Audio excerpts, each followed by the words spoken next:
اکراہ کا کیا حکم فقہ نے نقل کیا ہے؟ چنانچہ اگر کوئی شخص روزے دار کو روزہ توڑنے پر مجبور کر رہا ہے، زبردستی کر رہا ہے، اور نہ توڑنے کی صورت میں جان سے مارنے کی دھمکی ہے کہ اگر تو روزہ نہیں توڑے گا تو پھر تجھ کو ٹپکا دوں گا، مار دوں گا، ذبح کر دوں گا، قتل کر دوں گا، اور یہ دھمکی دے رہا ہے لگاتار، تو روزہ توڑ دینا واجب نہیں، جائز ہے۔ روزہ توڑ دینا واجب نہیں، جائز ہے، اور نہ توڑنا بہتر ہے۔ مر جائے گا، شہید مرے گا۔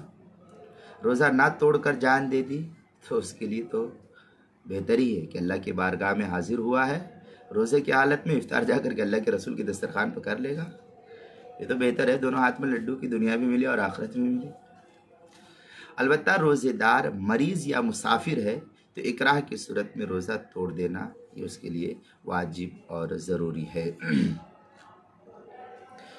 چنانچہ مبسوط الاسترخسی کے اندر ہے وَلَوْ أُكْرِهَ عَلَىٰ أَكْلٍ وَشُرْبٍ فَعَلَيْهِ الْقَضَاءُ دُونَ الْكَفَّارَةِ۔